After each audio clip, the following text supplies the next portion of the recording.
नमस्कार दोस्तों, पीडब्ल्यू ज्ञान कोश पर एक बार फिर से आपका बहुत बहुत स्वागत है।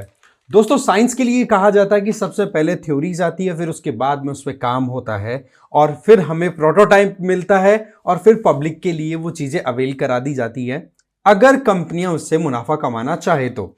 एग्जैक्टली वही चीज अभी एप्लीकेबल हो रही है आपकी क्वांटम कंप्यूटिंग पे। बेसिकली क्वांटम कंप्यूटर्स अब एक रियलिटी बनते चले जा रहे हैं, जहां पर अभी लेटेस्ट जो अपडेट आया ना वो गूगल ने दिया है।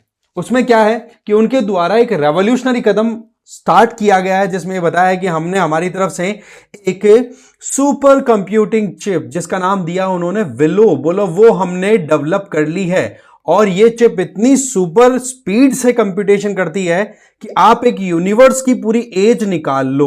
इसका मतलब 10 की घात आप 24 लगा लो, ठीक है। इतने सालों तक की कैलकुलेशन जो नॉर्मल कंप्यूटर को दे दी जाए तो इतने साल लगा देंगे उस कैलकुलेशन को करने में। यहां पर आपका जो विलो है वो आपका 5 मिनट्स में वो कैलकुलेशन कर देगा। अब आप सोच रहे होंगे कि भाई इतना खतरनाक कैलकुलेशन करने वाली मशीन अगर डेवलप हो गई तो ऐसे में आने वाले समय में तो बहुत कुछ चीजें अब बड़ी आसान होंगी। बस हमें यहां पर थोड़ी चीज समझने की जरूरत है।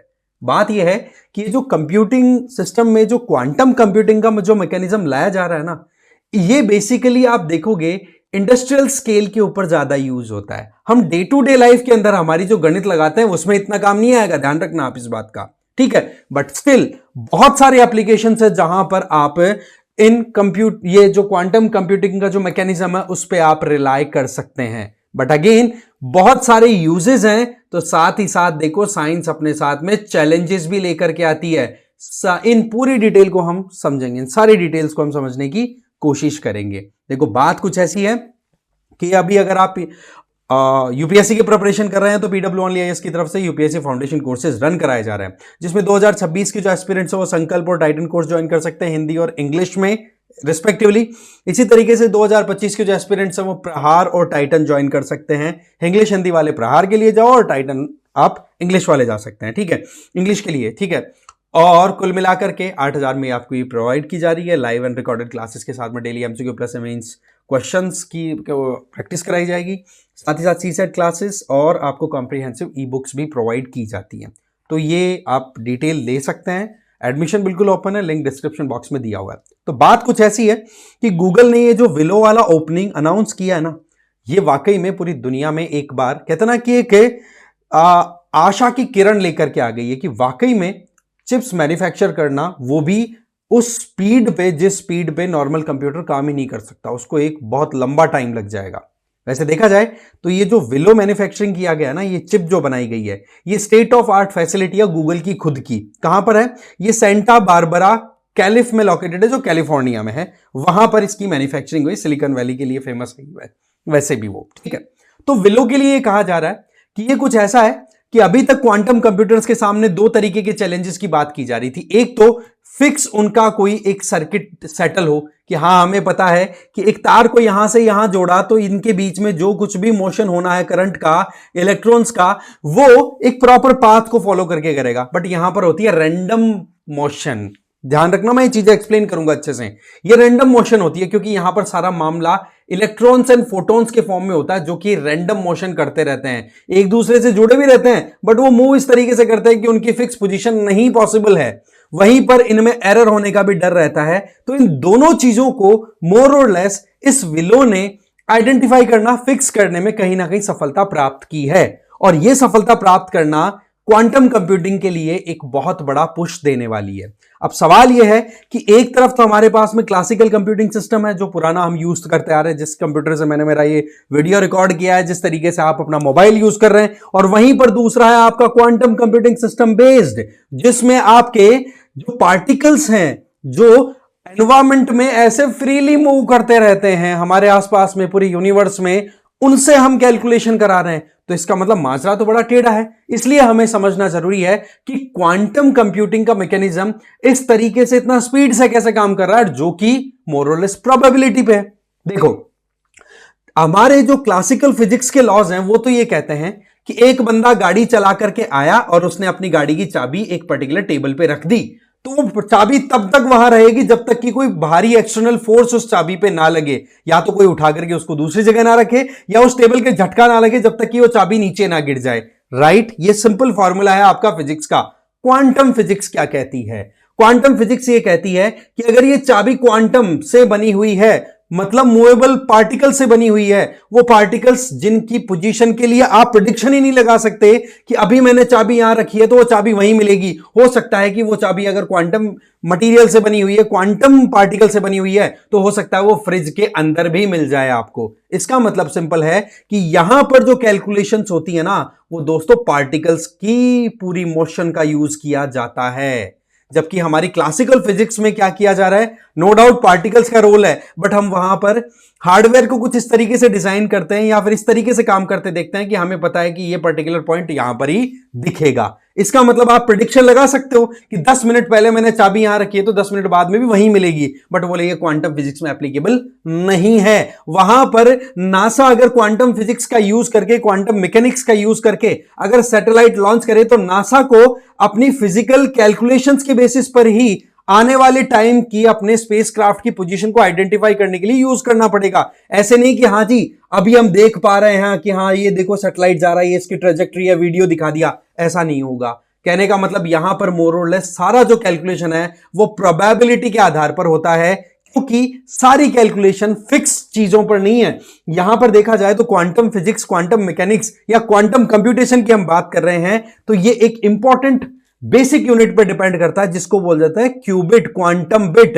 बिट आपको पता है हम जो नॉर्मल कंप्यूटेशन में यूज करते हैं 0 और 1, बट यहां पर देखा जाए ना तो 0 और 1 जो है वो एक पार्टिकल के द्वारा एक साथ पजेस करने वाली पोजीशन है। इसका मतलब एक पार्टिकल जो क्यूबिट होता है ना, वो एक टाइम में 0 भी होता है, उसी टाइम पर 1 भी होता है। फर्क कितना सा है कि वो कितना परसेंट 0 है और कितना परसेंट 1 है। आई बात समझ में? इस तरीके की, और ये जो कंडीशन है ये लगातार बदलती रहती है। अब यहां पर सवाल ये आता है कि लगातार बदलती रहेगी तो कैलकुलेशन कैसे होगी? देखो यहां पर 3 से 4 इंपॉर्टेंट पैरामीटर्स का यूज किया जाता है क्वांटम कंप्यूटिंग में। सबसे पहला पैरामीटर होता है सुपरपोजिशन। इसका मतलब यह होता है कि एक पार्टिकल का दूसरे पार्टिकल पर क्या असर पड़ रहा है, एक दूसरे से क्या रिलेटिव मोशन हो रही है। तो ये क्या हो गई, एक तरीके की पेयरिंग बना देती है। तो एक का मूवमेंट जो होगा तो दूसरे के ऊपर असर डालेगा। सिमिलर मैनर में नेक्स्ट आ जाता है एंटेंगलमेंट। उसमें जो पेयरिंग है वो एक दूसरे की इंफॉर्मेशन शेयर करने में हेल्प कर देती है। तीसरा यहां पर आता है इंटरफेरेंस। वो क्या करता है, जिस तरीके से दो वेव्स आ रही हैं, आपने फिजिक्स पढ़ी होगी थोड़ी बहुत, दो वेव्स आती हैं तो वो दोनों एक दूसरे से टकराती है ना, तो या तो वो दोनों एक दूसरे को कैंसिल आउट कर देती है, तो ऐसे में आपको सिग्नल सुनाई नहीं देता अगर साउंड वेव भी दो आ रही है तो, और या फिर दोनों एक दूसरे को एम्पलीफाई कर देती है, कंस्ट्रक्टिव मैनर में काम करती है तो हमें ज्यादा सुनाई पड़ता है। तो ये एक तीसरा प्रिंसिपल है। और चौथा है टनलिंग, कि इन पार्टिकल्स के पास में इतनी एनर्जी होती है कि ये डिफिकल्ट बैरियर्स को भी क्रॉस करके आगे बढ़ सकते हैं। इस तरीके से ये जो चार प्रिंसिपल्स हैं, इन चारों प्रिंसिपल का यूज किया जाता है इन पार्टिकल्स की स्टडी करने के लिए, और उसी को हम क्वांटम मैकेनिक्स बोलते हैं, और उसी का यूज किया जाता है क्वांटम कंप्यूटर्स की मैन्युफैक्चरिंग में। बट पॉइंट इज कि ये जो विलो बना है ये मोर और लेस इन्हीं पार्टिकल्स के मोशन के आधार को स्टडी करने से रिलेटेड है। और ये बात अब आप समझ लो कि जब रैंडम मोशन फ्रीली पार्टिकल्स कर रहे हैं तो रैंडमली ही वो अपने सर्किट भी बना लेंगे। राइट, सर्किट का मतलब अपना पाथ डेवलप कर लेंगे, और उस पाथ के थ्रू कैलकुलेशन कितनी आसान होगी। इसका मतलब कि आपके पास में एक पॉइंट से दूसरे पॉइंट पर जाने के लिए कितने रास्ते हैं आपको बता दिया गया कि 10-15 रास्ते हैं भाई यहां से यहां जाने के लिए, पर आपको यह समझ में नहीं आ रहा मैं जाऊं किधर से। ये शॉर्टेस्ट पाथ लग रहा है पर इसमें ट्रैफिक बहुत ज्यादा है, ये यहां पर है, यहां पर बात तो लंबा है पर टाइम मुझे कम लगेगा, तो आप किसको प्रेफर करोगे? आप शायद इस बाहर वाले को प्रेफर करोगे। बट वही चीज है कि एक ही पॉइंट के ऊपर हमें ऑप्शंस कौन देगा, यह होगा इसका एप्लीकेशन। आप देखो यहां पर 10 गेम चेंजिंग एप्लीकेशन बताई जा रही है एक्सपर्ट्स के द्वारा।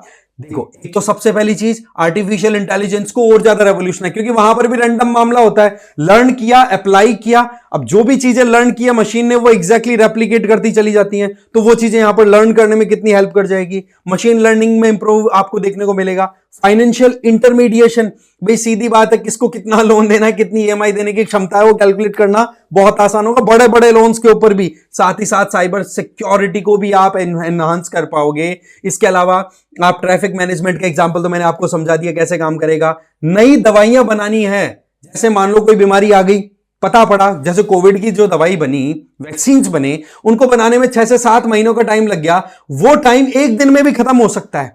एक दिन में भी आपका काम तैयार हो सकता है। क्यों? क्योंकि मल्टीपल कॉम्प्लेक्स इक्वेशंस को आपको सॉल्व करना है, तो वो चीजें हमारे नॉर्मल कंप्यूटर, नॉर्मल दिमाग से नहीं होता। तो ऐसे में यहां पर हम इस तरीके की क्वांटम कंप्यूटिंग पे रिलाय कर सकते हैं। इसके अलावा बैटरी टेक्नोलॉजी को इंप्रूव करना, ठीक है, वेदर फोरकास्टिंग, ये भी रैंडम काम रहता है, इसकी कैलकुलेशन, रिसोर्स को हम कैसे यूटिलाइज करें जिससे कि मिनिमम वेस्टेज हो, वो हो सकता है। एनवायरमेंट को ध्यान रखते हुए कैसे हम नए नए आइडियाज, नए नए मॉडल डेवलप कर सकते हैं, क्योंकि हमें पता है एनवायरमेंट और डेवलपमेंट के बीच में हमें एक प्रॉपर बैलेंस लेके चलना है। अगेन क्वांटम कंप्यूटिंग अपना बहुत एक अपना ऑप्शन निकल के आ रही है। आप देखेंगे इस चीज के ऊपर, इस पर्टिकुलर टेक्नोलॉजी के ऊपर लोग इन्वेस्ट भी बहुत पैसा कर रहे हैं। सबसे ज्यादा इन्वेस्टमेंट तो यूएसए तो कर ही रहा है, बाकी चाइना भी पीछे नहीं है।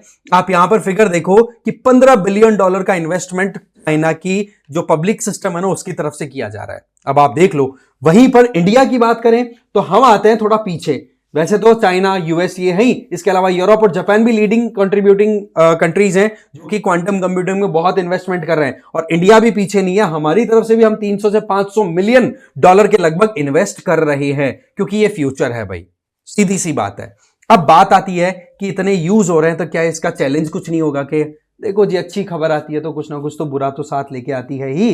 चैलेंजेस है सबसे पहला वायबिलिटी, कि इसका यूज आप कहां करेंगे। जैसे मैंने बताया डिफरेंट यूसेज हैं, बट इसके अंदर सबसे बड़ी प्रॉब्लम है एरर की। जैसे कि विलो के लिए क्या बोला कि एरर रिडक्शन हमने बहुत हद तक कर लिया, बट कंप्लीटली एलिमिनेट होना मुश्किल है। क्यों? क्योंकि वो जो पार्टिकल्स है, क्यूबिट्स हैं, जिनके ऊपर आप कैलकुलेशन कर रहे हो दोस्तों, उसका मूवमेंट इतना रैंडम रहता है कि आप जो कैलकुलेट कर रहे हो वो कैलकुलेशन हो सकती है अगले सेकंड के अंदर एरर दे दे, राइट? तो एक तो थोड़ा सा ये इशू आने वाला है। दूसरी सबसे बड़ी बात यह आ रही है कि रियल वर्ल्ड में अप्लाई करने से अभी दूरी है, अभी जनरली इसके प्रोटोटाइप्स डेवलप हुए हैं, तो ऐसे में लॉन्ग टर्म में क्या आउटकम निकलता है वो आएगा।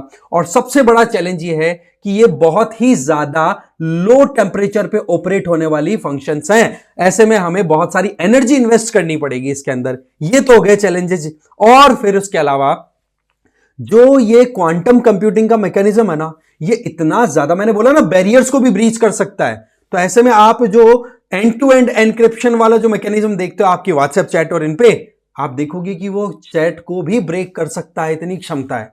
तभी देखो एप्पल ने तो अपना 2024 के अंदर एक अलर्ट भी दिया था कि हमारी जो आई मैसेजिंग ऐप है उसके थ्रू जो भी चैट करता है आईफोन का इनका यूज करके, तो हम वहां पर उसको क्वांटम सिक्योर बना करके लॉन्च कर चुके हैं। इसका मतलब क्वांटम कंप्यूटर्स भी इसको ब्रीच नहीं कर पाएंगे। कितना आगे का सोच करके चल रही हैं ये कंपनियां, वो हम यहां से समझ सकते हैं। बट अगेन सिक्योरिटी के भी एक चैलेंज है कि जो हमारे ट्रेडिशनल हम प्रोडक्ट यूज कर रहे हैं उनको वहां पर हैक किया जा सकता है।